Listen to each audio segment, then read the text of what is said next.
Ok. Soberanía y eternidad. Entonces, continuamos revisando y meditando sobre los atributos de Dios. Y hoy vamos a ver estos dos, soberanía y eternidad. Cuando hablamos de soberanía, ¿qué es lo primero que les llega a la mente, amados? ¿En qué piensan cuando les dicen un soberano o soberanía? Poder, ¿sí? Poder absoluto. Bien, poder absoluto. ¿Qué más? ¿Qué otra idea les llega a la mente cuando hablan? Han escuchado, ¿no? La soberanía de un país, ¿no? Un país tiene soberanía, ¿no? Se dice políticamente, ¿no? Tiene la libertad de tomar sus decisiones, de elegir, ¿no? Esa es la soberanía. La Real Academia de la Lengua Española, la RAE, lo define de esta manera. Soberanía, cualidad de soberano. 2, poder político supremo que corresponde a un Estado independiente.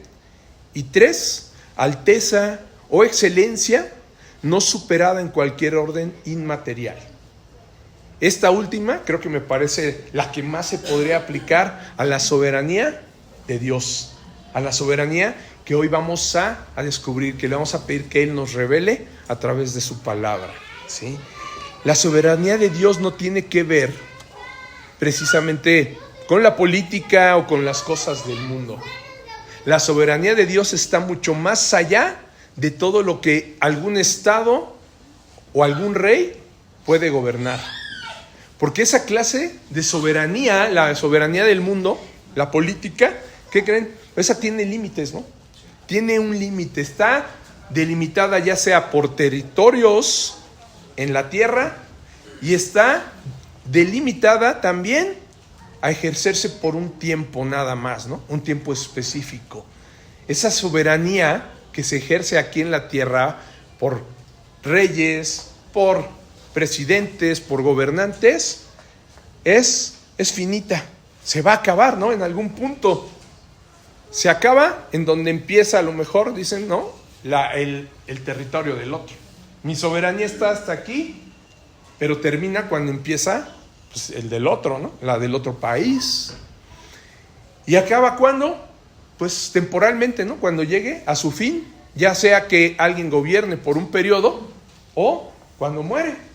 Pero finalmente esa soberanía es finita. Esa soberanía tiene un límite y llega a un fin, ¿sale? Un rey solo va a poder gobernar mientras viva, ¿no? Y la soberanía de Dios es sumamente mayor, sumamente suprema. Está por encima de esa soberanía, ¿sí? Y ahorita lo vamos a ver precisamente junto a otro atributo que nos va a permitir ver cómo es que esta soberanía de Dios es muy diferente y es superior. El atributo de la eternidad de Dios, ¿sí? Ahí, entendiendo la eternidad de Dios, nos va a quedar muy claro esto. Porque Dios sí gobierna por siempre. Él no tiene límite del tiempo. Él no tiene límites ni siquiera territoriales de extensión, ¿sí? Él tiene una infinidad que no se acaba y reina por los siglos de los siglos, que es su eternidad. Un reino sempiterno. Amén. Muy bien. Vamos a orar, acompáñame a orar. Vamos a orar para recibir este mensaje. Padre Celestial, queremos pedirte, Señor, en este día que tu Santo Espíritu se mueva, Señor, sobre cada uno de nosotros, Señor. Muévete libremente, Señor. Toca corazones, incomoda, Señor mío. Toca cada fibra, Padre, que tú quieras tocar, Señor mío. Revélanos, Señor, lo que tú nos quieres revelar a través de este mensaje, Padre mío. Que seas tú hablando, Señor, a través de este siervo, Padre mío. Señor, guía mis palabras, Señor. Permíteme entregar este mensaje, pero, Señor, toma tú ese mensaje y ponlo en el corazón de cada uno de estos hijos amados, Señor, que están hoy reunidos en tu nombre. Te pedimos esto en el nombre que es sobre todo nombre, el nombre de Cristo Jesús. Amén. Amén. Entonces, decíamos hace un momento, amados, que la soberanía de Dios pues no está sujeta a limitaciones humanas y naturales, ¿no? No está limitada a límites terrenales ni temporales, es sempiterna, porque Él es eterno, Él es Jehová, y precisamente así nos lo revela su nombre, ¿no? Él es el eterno. Podemos ver que en relación con los límites territoriales, al espacio, Dios se caracteriza precisamente y lo diferencia de todo lo que hay en la tierra, de toda soberanía de la tierra. La diferencia es que Él tiene algo que es inmensidad. Él es inmenso. Él no puede ser contenido por nada, ¿no? Él no cabe en toda su grandeza, toda la extensión de lo que Él abarca es inmenso. Y aquí encontramos ese precisamente otro atributo, ¿no? ¿Se acuerdan que habíamos dicho que íbamos a estar viendo durante, pues siempre que estés leyendo la palabra vas a estar encontrando atributos? Los atributos de Dios son así como su nombre, eternos, así como es Él, inmensos, son infinitos. Hay atributos y atributos y atributos que podemos ir encontrando, y aquí encontramos otro, ¿no? Inmensidad. Ese atributo quizá nos va a permitir con más claridad que podamos ver la soberanía suprema de Dios. Cuando entendemos que Él es inmenso, podemos entender mejor que Él tiene una soberanía que es suprema, que es mayor a la de cualquier otra soberanía que se encuentre en el mundo. La soberanía de cualquier hombre no puede ser igual, porque esa soberanía suprema solo le pertenece a Dios, ¿ok? Y vamos a verlo en Primera de Reyes 8:27, por favor. Primera de Reyes 8:27. Aquí nos lo va a dejar claro el Señor. Sí, por favor, Fris, si ya lo tienes. Pero es verdad que Dios morará sobre la tierra. He aquí que los cielos de los cielos, no te pueden contener, cuánto menos esta casa que yo he edificado. Así es. Se hace una pregunta. ¿Quién hizo esta pregunta? ¿Quién? Salomón. Exactamente. El rey Salomón pronunció estas palabras, amado. Nada más y nada menos que el rey más próspero y sabio que puso Dios a su pueblo Israel. A él le dio una soberanía, pero bien sabemos lo que decíamos, una soberanía temporal únicamente, ¿no? Mientras vivió Salomón, le dijo, ¿no?, que era el rey más grande que había tenido, el rey más próspero, pero nada más mientras vivió. Ahí podemos ver de entrada y que el mismo Salomón lo reconoce. Cuando estaban trasladando ahí precisamente el arca de la alianza en manos de los sacerdotes para colocarla en el lugar santísimo, esto fue lo que mencionó Salomón. Él mismo dijo, entendió, llegó a la conclusión de que Dios pues no iba a morar en el templo que él iba a construir, a donde llevaban el arca. Él llegó a esa conclusión, dice, Dios no moraría solamente en el templo, dice, porque los cielos de los cielos no lo pueden contener. Así lo mencionó Salomón. Él se dio cuenta, dijo, aquí en esta casa, pues es muy pequeño, ¿no? Por muy grande que hagas un templo, por muy grande como este lugar que tiene mucho espacio, no podría contener al Señor, ¿no? Él mora en todos lados. Dice, ¿cuánto menos esta casa que yo he edificado? Se preguntó Salomón, ¿no? Reconoció, los cielos de los cielos no lo pueden contener. Imagínense, es esa inmensidad de Dios. Y menciona después que aún así, él sabía que Jehová escucharía su clamor y oraciones y las de su pueblo que se reuniera allí a orar. A pesar de que él había reconocido que Dios no podía morar solamente en un templo, ¿sí?, porque nada lo podía contener, él sabía bien que ese lugar iba a ser necesario, iba a permitir que el pueblo se reuniera juntos a adorar al Señor y a exaltarlo, a orar, y que ahí Dios los iba a escuchar, ¿ok? Pero podemos ver, ¿no? Esa revelación hacia Salomón, que es muy, muy importante, nos deja clara la inmensidad de Dios. Al reconocer que los cielos de los cielos no lo pueden contener. Los cielos de los cielos no lo pueden contener. Y podríamos decir, su centro está en todas partes, su circunferencia en ninguna. Esta es una metáfora de Blaise Pascal. Blaise Pascal, ¿no? El que ha hecho el teorema de Pascal ¿ok? Él lo hizo para entender la relación entre el ser humano y el universo. Pero yo te diría que esa cualidad que él está tratando de definir para poner como en contexto qué tan grande es el universo, que dice que en todas partes está el centro y que la circunferencia no está en ninguna, comparando así al hombre y el universo, yo te puedo decir que eso es solamente atribuible a Dios, ¿sí? Porque Dios incluso, ¿sí?, es más grande que el universo. Él lo creó. El universo es finito. Para el hombre, y en ese momento, pues para Blaise Pascal, pues él decía, no, pues el universo es infinito. Pero no, nosotros hoy sabemos, ¿sí?, por la palabra de Dios, que el universo tiene un fin, ¿no? El universo también tiene un término. El universo, es más, se va a acabar. El día que llegue el hombre a conocer los confines del universo, cuando empiece apenas a llegar yo creo al final, en ese momento quizás cuando ya estará terminando, ¿no? A lo mejor ya es el fin. Entonces, para nosotros, quizá el universo lo vemos infinito, inmenso. No podemos conocer los confines, no podemos conocer los límites, los límites, los finales, ¿no?, los confines del universo.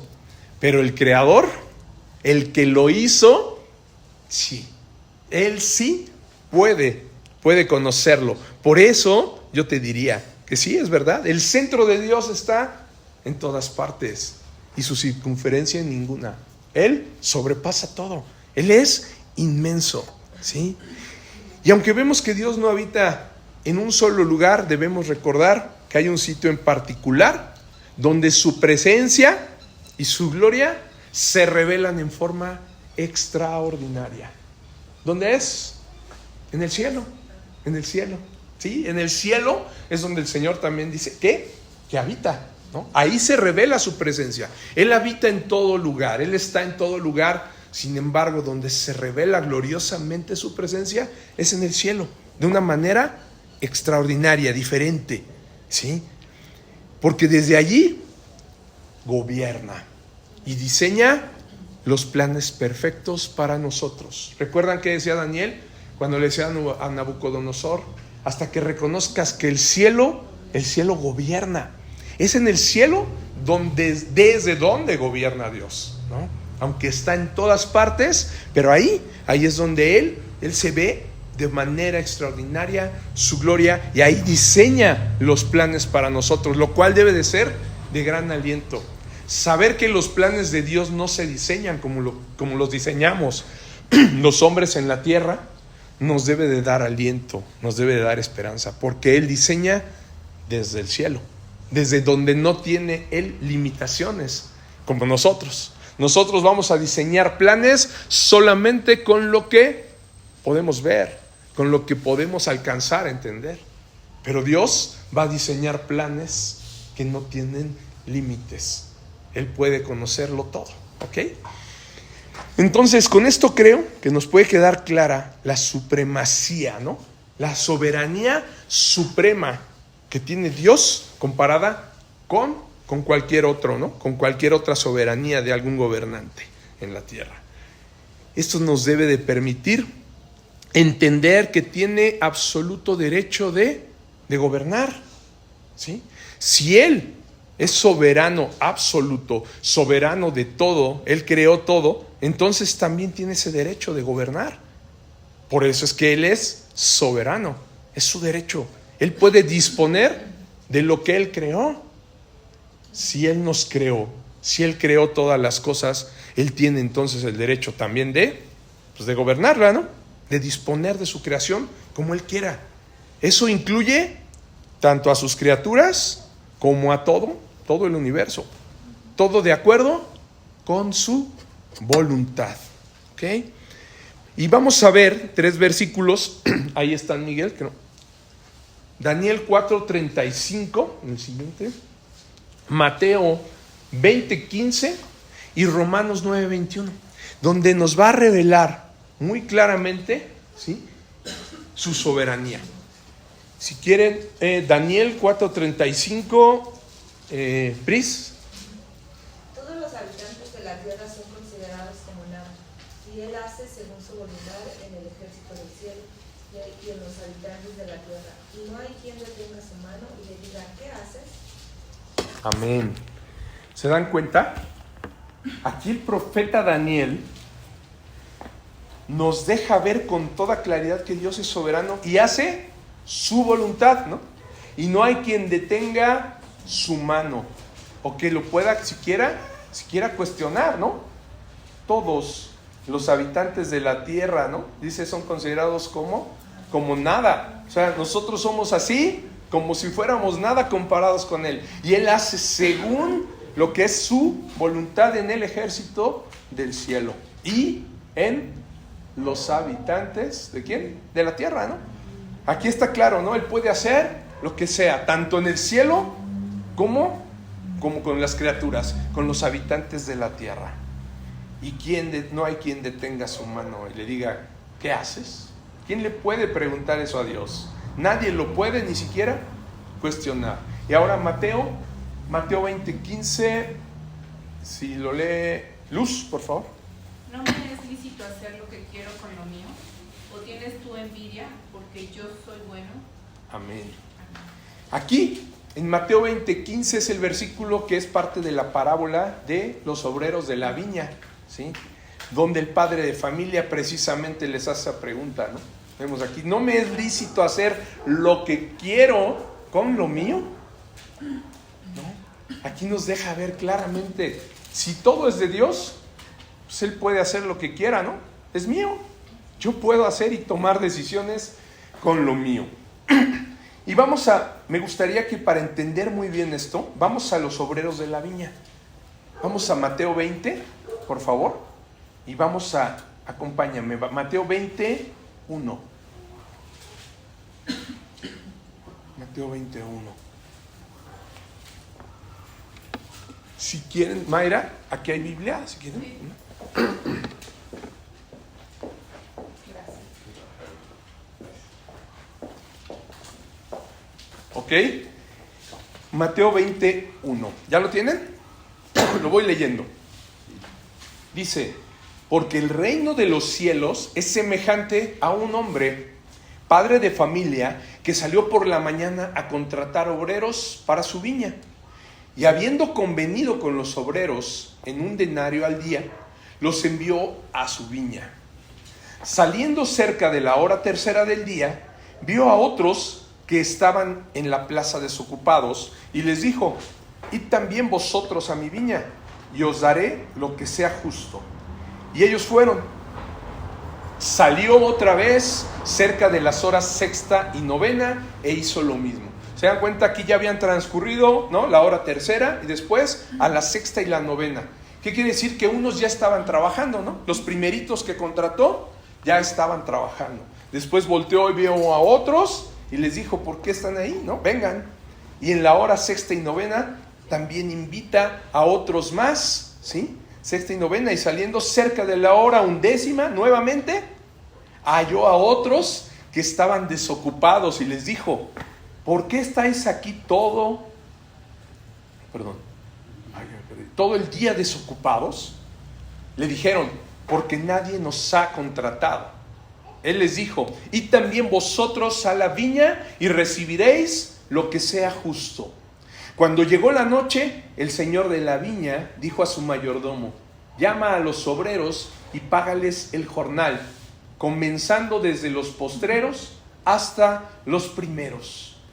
Aquí podemos ver, amado, que el padre de familia nos muestra cómo está cumpliendo con lo ordenado a los judíos en Levítico 19:13. Levítico 19:13, que dice: no oprimirás a tu prójimo, ni le robarás, no retendrás el salario del jornalero en tu casa hasta la mañana. Es decir, cuando alguien ya trabajaba, tenían que pagarle el mismo día, ¿sí? En cuanto terminara su trabajo, se le tenía que pagar. No retendrás, ¿no?, el salario del jornalero hasta la mañana, sino que en cuanto acabe, págale. Aquí estamos viendo la justicia, ¿no? Cómo Jesús estaba ejemplificando la justicia también del Padre, que estaba cumpliendo con lo prometido. Y Deuteronomio 24:15, amado, también en Deuteronomio hay una instrucción igual. En su día, dice, le dará su jornal. En su día le dará su jornal, ese día págale.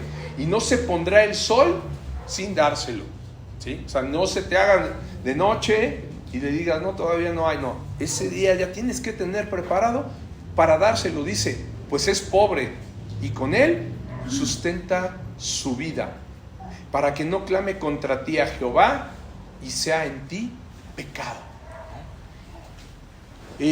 Esa enseñanza ahorita que lo leo, yo recuerdo bien que la recibí principalmente de mi papá, que cuando él inició su negocio, pues era difícil. Cuando un negocio comienza, a veces para que salga para los sueldos, hijo, yo lo veía como, y les pagaba él semanalmente, ¿no? El sábado era el día que rayaba a los empleados, y de repente yo lo veía así, pero preocupado porque no alcanzaba, ¿no? Y luego nosotros, pues se regresaba a la casa y sin nada, ¿no? Y decía, bueno, pues ahora no hubo, porque tuve que pagar los sueldos, ¿no? Primero eran los sueldos, ¿no?, de los empleados, y siempre nos lo dejó dicho, eso es primero. A la gente no se le puede dejar de pagar, ¿no? Gracias a Dios nosotros tenemos hoy, ¿no?, de lo que hubo en la semana, y ya habrá, ¿no? Pero el día de raya, el día de paga, se tenía que cumplir, ¿no? Y yo creo que esto es algo, digo, en mi papi, pues, sin ser creyente, ¿no?, finalmente, pero vemos que es algo que el Señor nos manda. En este entonces, bueno, se pagaba por jornal, ¿no? Hoy a lo mejor por términos ya de practicidad, bueno, pues ya tenemos incluso transferencias, se puede pagar quincenal, semanal o mensual, ¿no?, como se acuerde. Aquí la parte importante es que lo que acuerdas, lo pagas, ¿sí? Como aquí el padre de familia, si les dijo un denario, se les va a pagar por el jornal, el denario que iba a pagar. Ya ahorita lo vamos a ver, ¿no? Está mostrando aquí la justicia. Es justo al cumplir con lo que se había escrito y lo que acordó con los jornaleros. En el 9 dice: y al venir los que habían ido cerca de la hora 11, recibieron cada uno un denario. Aquí está, ¿no? Todos los que habían venido, pero primero los que habían llegado cerca de la hora 11, o sea, los últimos, los que ya estaban al final, que encontró, fueron los que él dijo, llámale a todos, fórmalos, pero págale primero a los postreros, a los que llegaron al final. Entonces fue una fila al revés, ¿no?, en la que los que llegaron al final a trabajar se formaron antes que los que habían llegado primero, ¿ok? Y dice el 10, al venir también los primeros pensaron que habían de recibir más, pero también ellos recibieron cada uno un denario. Y al recibirlo, murmuraban contra el padre de familia, diciendo, estos postreros han trabajado una sola hora, y los has hecho iguales a nosotros, que hemos soportado la carga y el calor del día. Fíjense, ahí estaban viendo ellos, de inmediato, como que había sido injusto, ¿no? Ellos ya decían, no, bueno, pues si a ellos les está pagando por una hora, ¿no? Ya estaban en la 11 o 1 o 2, no sé, que hayan trabajado, les está pagando un denario, no, seguro a nosotros nos va a dar más, porque nosotros estuvimos toda la jornada, ¿no? Y empezaron a murmurar, ¿no?, contra el padre de familia.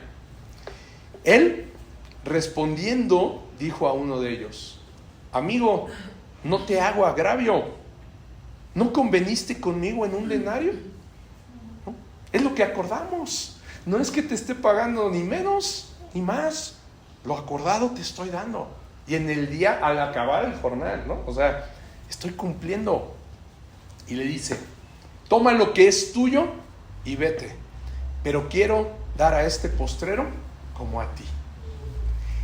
Ahí está mostrando esa soberanía.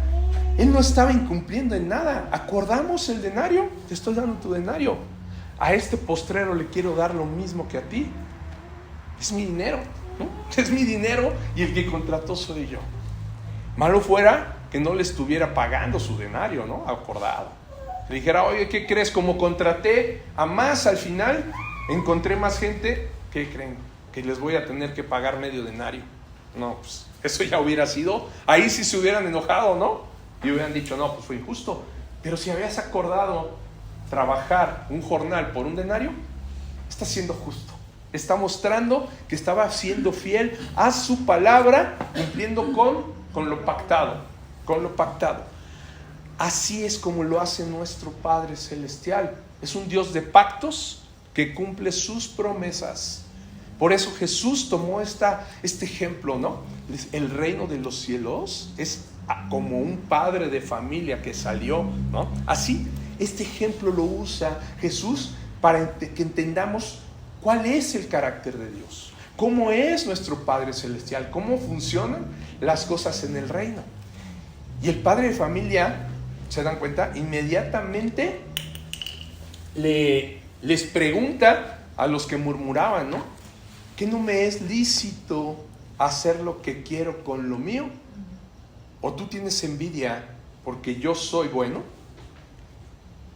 Y es cuando menciona la frase que se menciona incluso en Lucas, en los evangelios sinópticos, ¿no? Así los primeros serán los postreros, y los postreros primeros, porque muchos son llamados, mas pocos escogidos. ¿Ok? Aquí vemos con toda claridad que el Señor es Dios soberano sobre todas las cosas. Él es el dueño de todo y puede hacer lo que quiera con lo que es suyo y aplicar su justicia como Él lo considere. Pues es de Él. Se lo dice. Dice, ¿acaso no me es lícito hacer lo que quiero con lo mío? Casi, ¿y a ti qué? Yo te estoy pagando a ti, yo puedo pagar al otro, al que llegó al final, sí, claro.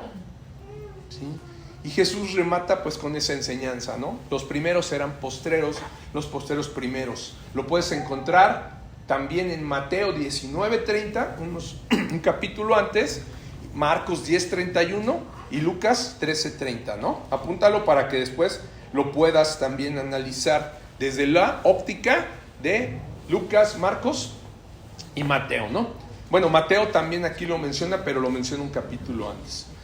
Muy bien, y nos deja ver que está hablando precisamente en esa parábola Jesús explicando la soberanía de Dios, ¿sí? Cómo es libre de aplicar su justicia como Él lo decida, como Él lo quiera hacer. Si quiere que los últimos sean primeros, a ti y a mí, pues no nos corresponde juzgar, ¿no, amado? Si es correcto o no, a nosotros no nos corresponde juzgarlo. ¿A nosotros qué nos corresponde? Obedecer, ¿no? Obedecer lo que el Señor dice y confiar en que Él aplica su justicia. ¿Recuerdan cómo aplicaba su justicia? Conforme a su santidad, ¿sí? ¿Y por qué lo hace así? Porque es soberano, porque es de Él. Todo le pertenece a Él. Al final, a todos les dio lo que había prometido. La forma en la que lo hizo, quizá para algunos pudo parecer injusta, ¿no? Pero Él calló las murmuraciones con una sola pregunta, ¿no? ¿No me es lícito hacer lo que quiero con lo mío? Y además, ¿qué muestra aquí? Cuando le dice, ¿o tienes tú envidia porque yo soy bueno? ¿Qué está mostrando también? Ante el argumento que se estaba levantando, cuestionándolo, Él lo derrumba, mostrando lo que vimos hace 2 domingos, su santidad. Dice, ¿o acaso porque yo soy bueno tienes envidia? Él está ahí diciendo, yo soy bueno. Y no hubo manera de que no se dieran cuenta. ¿Se dan cuenta? ¿Cómo derriba ese argumento al decirle, ¿o te da envidia que soy bueno? ¿Por qué? Porque les di trabajo. Estaban desocupados, estaban sin hacer nada y yo les di trabajo. Y además le pagué hasta al que trabajó menos. Yo creo que el que estaba preguntando en ese momento, así, como Job, ¿no? Se hizo así chiquito, perdón, ¿no? O sea, sí, tienes razón. ¿Qué argumento había contra eso? El Señor es claro y nos deja ver su justicia, su soberanía, pero también su amor, ¿no? Y su bondad. Bondad, otro atributo que tiene nuestro Señor. Él es bueno. ¿Ok? Y ahora vamos a ver Romanos 9:21, amado, por favor. El que faltaba. Romanos 9:21. ¿O tiene potestad el alfarero sobre el barro para hacer de la misma masa un vaso para honra y otro para deshonra? Así es. Gracias, Miguel. Fíjense, un versículo que realmente es, la verdad es muy polémico entre los estudiosos de la Biblia, porque es complejo entender así la soberanía de Dios cuando estamos acostumbrados, o quizá nos enseñaron culturalmente, que Dios solo toma decisiones a favor del hombre, ¿no? Muchos creen, y en la religión tradicional así se ha enseñado, ¿no? Que Dios únicamente toma decisiones pues, a favor de quien le pide, ¿no? Dios es ese anciano, ¿no? Que está sentado arriba, escuchando nada más a ver quién le pide para darle. Y no es así, ¿no? Sí, Dios inclina su oído y con toda humildad, por eso orábamos al principio, ¿no? Le pedimos, Señor, te pedimos humillados ante ti, reconociendo tu grandeza para que tú nos bendigas, nos favorezcas con salud, con trabajo, ¿no?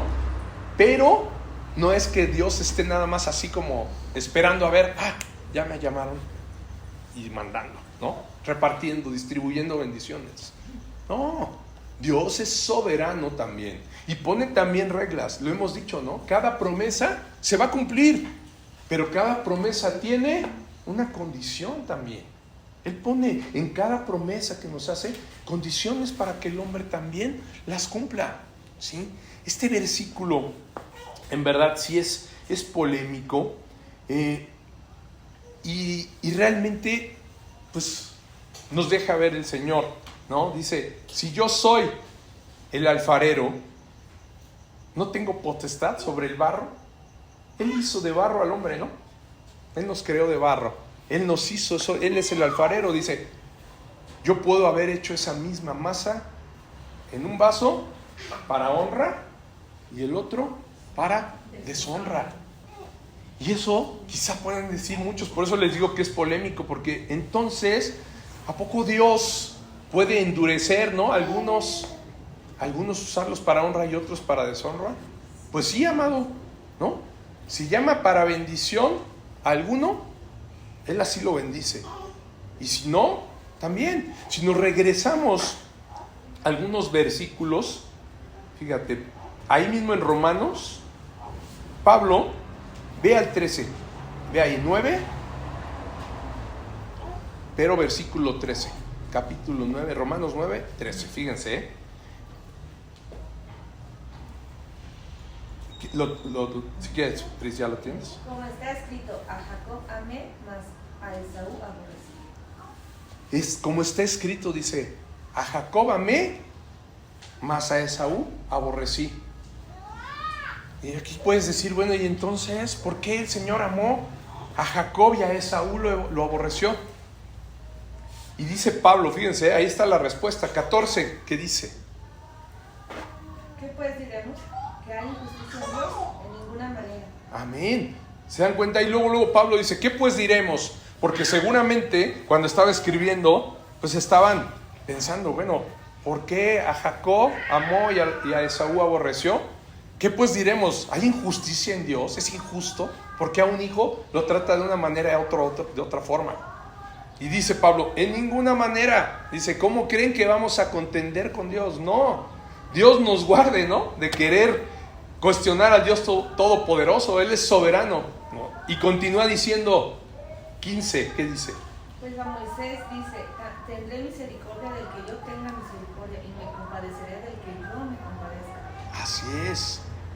Tendré misericordia del que yo tenga misericordia. y me compadeceré del que yo me compadezca. ¿Quién lo elige? Él. Él dice a quién tiene misericordia y a quién no. ¿Sí? Y dice el 16. Así que no depende del que quiere ni del que corre, sino de Dios que tiene misericordia. No depende del que quiere o del que corre. Nada de lo que nosotros hagamos, ¿sí? Le echemos o no ganas, depende de eso la misericordia de Dios. ¿Depende de quién? De Dios, ¿no? Que tiene misericordia. La misericordia es de Él. Él es soberano para tomar esa decisión. ¿Ok? Y 17 dice. Porque la Escritura dice a Faraón: para esto mismo te he levantado, para mostrar en ti mi poder, y para que mi nombre sea anunciado por toda la tierra. Así es. ¿Ok? ¿Se dan cuenta? A Faraón, aquí toma como ejemplo a Faraón. A Faraón lo he levantado para postrar, dice, en ti mi poder. ¿Ok? Para eso lo levantó como un soberano en Egipto, como un gobernante de Egipto, a Faraón, para mostrar su poder y que su nombre sea anunciado por toda la tierra. Y dice en el 18, de manera que de quien quiere tiene misericordia, y al que quiere endurecer, endurece. Recuerdan que Dios endureció el corazón de Faraón. ¿Ok? Y entonces muchos dirán, ¿cómo es que Dios hace eso? ¿Por qué a algunos bendice y a otros no? ¿Por qué a unos elige, como dice, no? Porque muchos son los llamados, pero pocos son los escogidos. Y dirás, ¿por qué? Porque a unos se elige y a otros no. ¿Por qué no todos se salvarán? Y dice el 19, ahí dice Pablo, pero me dirás, ¿por qué pues inculpa? ¿Por qué quien ha resistido a su voluntad? ¿Cómo es posible que no todos le obedezcan, no? Si quizá saldría esa pregunta, dice Pablo, ¿no? Si nadie se resiste a su voluntad, ¿quién ha resistido a su voluntad? Dice. ¿Por qué puede suceder esto si nadie se resiste a la voluntad de Dios? Si Él quiere, puede hacer que uno crea. Y si Él quiere, puede hacer que otro no, ¿no? Así lo hace Él. Nadie se resiste a su voluntad. A Faraón lo eligió precisamente para eso. Y esa fue su voluntad. Y yo te diría, amado, ¿y por qué no, no? ¿Por qué no podría hacerlo Dios? Si Él es soberano. Y el 20, ¿qué dice el 20? Fíjate, sigue explicándoles Pablo a los romanos. Mas antes, oh hombre, ¿quién eres tú para que alterques con Dios. Mira el vaso de barro al que lo formó. ¿Por qué me has hecho así? Así es, ¿se dan cuenta? ¿A poco el vaso de barro le puede decir al que lo formó, al alfarero, no? ¿Por qué me has hecho así? ¿O no tiene potestad, dice en el 21, el alfarero sobre el barro para hacer de la misma masa un vaso para honra y otro para deshonra? Claro, es clarísimo, amado, que el Señor toma decisiones como el gran soberano que Él es. Y si alguno se elige como un remanente escogido, ¿a nosotros qué? Si alguno los llama antes, esa es su decisión. Si al final de la vida de alguien, como el ladrón de la cruz, Él decide salvarlo, ¿a nosotros qué? Los últimos serán los primeros, es decisión de Él, ¿sí? ¿Por qué salvaste al ladrón? ¿No? Si fue malo y el final de su vida se arrepintió, es decisión de Dios, así quiso Él, ¿no? Y le dijo, de cierto os digo que esta noche estarás conmigo, ¿no? En el reino, en el paraíso. Ahí está, es una decisión de Él. Y podríamos decir, no, muchos seguramente los fariseos ahí, no, ¿cómo? ¿Cómo se atreve, no? Si era un pecador, si siempre se portó mal toda su vida. Pero se arrepintió. El Señor puso arrepentimiento en su corazón y con su amor y su soberanía aplicándola, lo salvó. Así decide Él. ¿Por qué los postreros serán los primeros? Porque Él así lo decidió. Amén. Esa es la soberanía absoluta de Dios. Y un atributo que es único de Él, único de Él. ¿O no tiene potestad el alfarero sobre el barro para hacer de la misma masa vaso para honra y otro para deshonra? Él creó al hombre, ¿no? Del barro, y Él es el alfarero. Y como lo dijo, no me es lícito, ¿no? Como lo dijo el padre de familia, no me es lícito hacer lo que quiero con lo mío. Así es el reino de los cielos, amado. Es donde Él es soberano y donde Él gobierna. Todo le pertenece a Él. Y puede hacer lo que quiera con lo que es ¿ok? Y ahora vamos a ver eternidad. Eternidad. Por último, vamos a ver algunos versículos que hablan sobre el atributo de eternidad. Y su mismo nombre, como les decía al principio, lo dice. El tetragrámatón. El nombre de Dios, ¿sí saben cuál es el tetragrámatón? Son 4 consonantes del alfabeto griego que no se pueden pronunciar, ¿sí? Es YHVH, ¿ok? Nosotros, para fines pues prácticos y de poderlo leer, se ha puesto Yahvé o Jehová, ¿no? Pero realmente la Y, la H, la V y la H no se pueden. Ese tetragramatón que significa el eterno, los judíos por eso está escrito así, porque no se puede ni mencionar, por respeto, ¿sí? Reconociendo que es inmencionable siquiera el nombre de Dios, y por eso se le llama Elohim, ¿no? Por eso hay, otros nombres para hablar de Dios, pero no lo mencionan siquiera.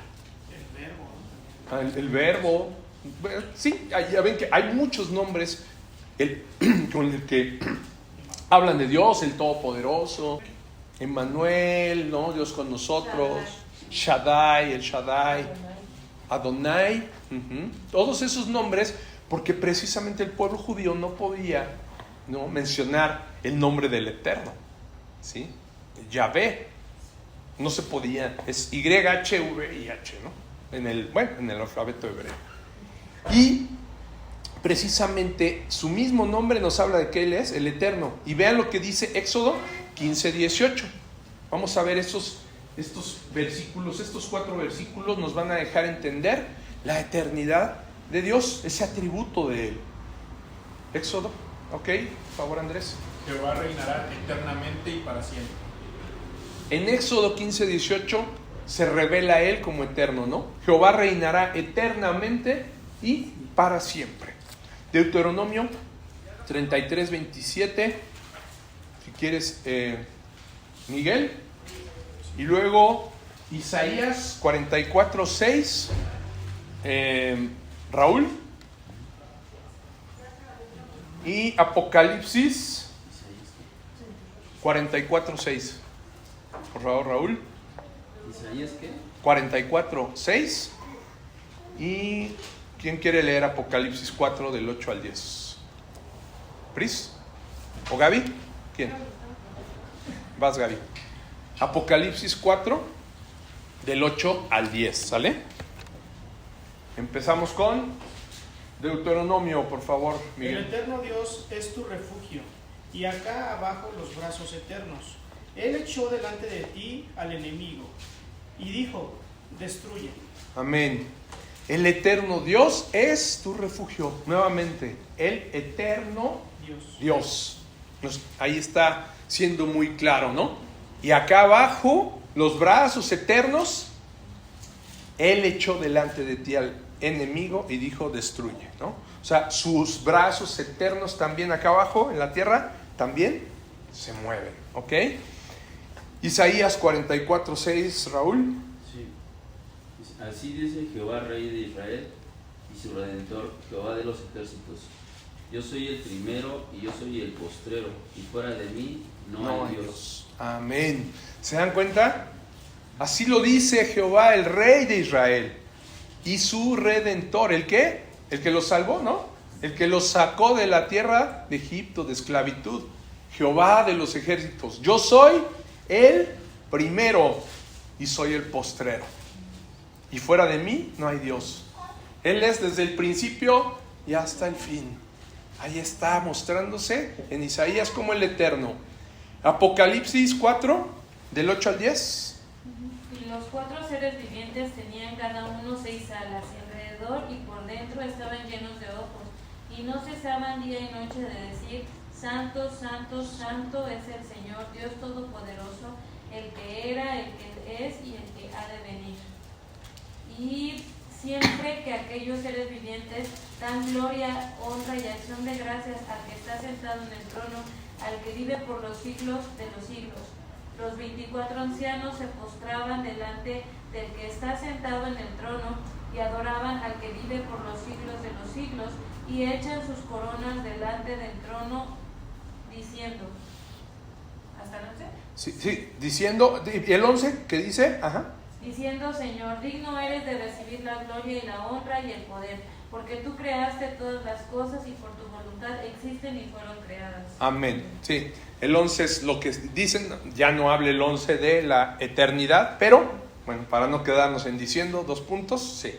Digno eres de recibir la gloria y la honra y el poder. Amado, ¿te das cuenta cómo Él es el eterno? Aquí lo menciona, el que vive por los siglos de los siglos, el que vive por siempre. Él es el santo, santo, santo, el Señor Dios Todopoderoso, el que era, dice, el que es y el que ha de venir. Él es el eterno. Él ya era desde siempre. Él siempre ha existido. Él es hoy y es el que ha de venir, el que siempre será y seguirá siendo por la eternidad, amado. Él no dejará de ser, no dejará de existir. Y amado, esta revelación también nos debe de llevar a algo más. Nos debe de llevar, de llenar de esperanza y de confianza, porque Él ha estado siempre.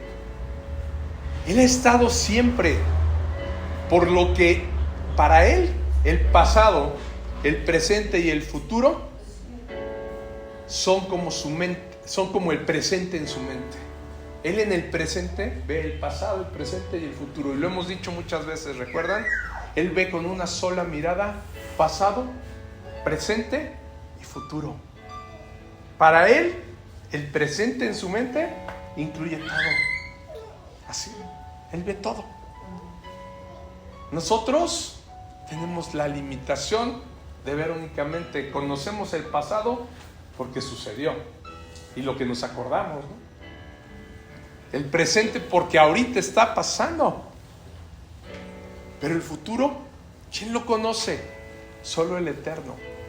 Solo el Eterno. Es un atributo exclusivo, solo de Él, de nuestro Dios eterno. Él ve, Él sabe, y por ser eterno, ¿te digo algo? Él es inmutable, que es otro atributo que vamos a revisar después en esta serie. Acuérdense, inmutable, ¿sí? Él nunca, ¿qué quiere decir que nunca? Cambia, amén.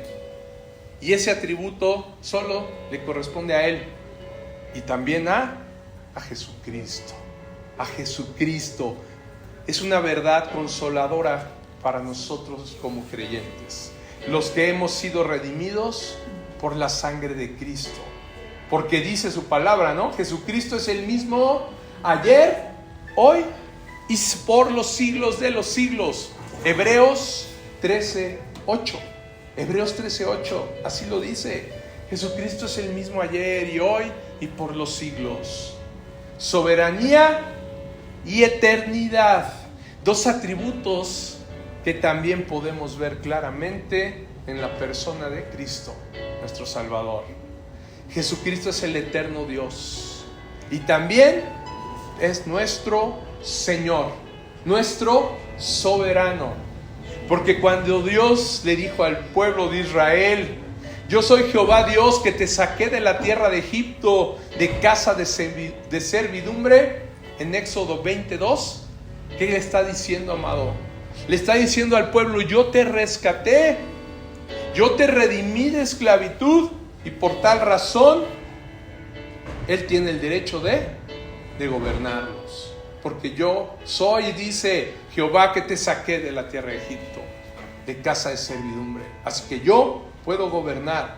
Y de esa misma manera, amado, nosotros tenemos que ver así a Jesucristo, hacerlo nuestro Señor, porque Él, ¿quién fue? El que nos redimió, ¿sí? Si Jehová les dijo, yo te saqué de la tierra, yo te redimí, el que nos ha redimido y usó esa redención a través de Cristo.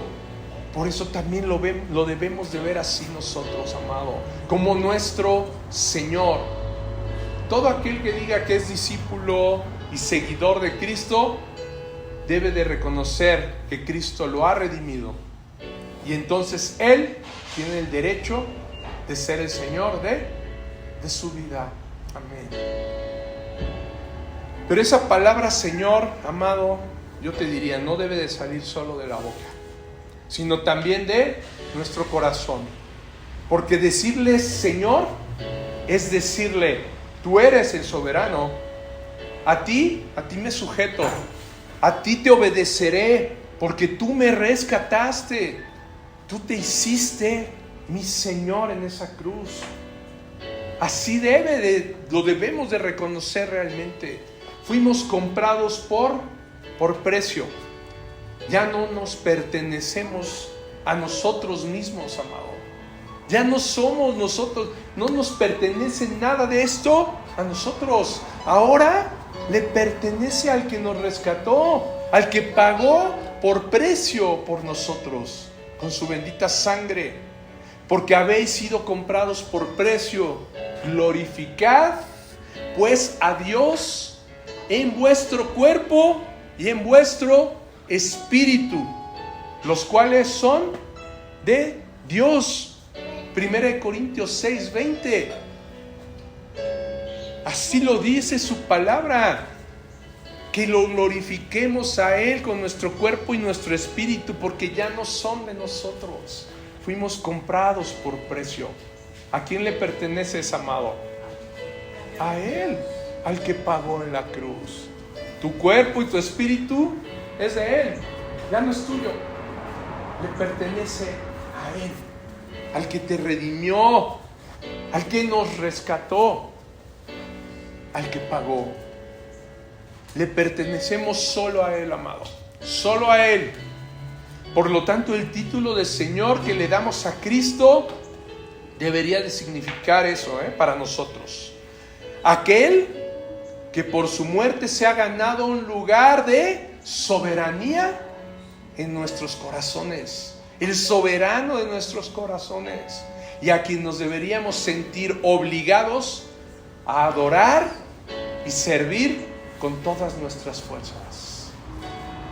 Hagámoslo así todos los días de nuestra vida. Demos la gloria a Dios, el soberano y eterno, y a nuestro Señor Jesucristo, que nos rescató. Amén. Amén. Y vamos a cantarle y adorarle a Él. Entrégale todo, amado. En verdad, no le digamos Señor, Señor, y no hagamos lo que nos dice. Entreguemos todo y en verdad reconozcámoslo como el Señor de nuestra vida.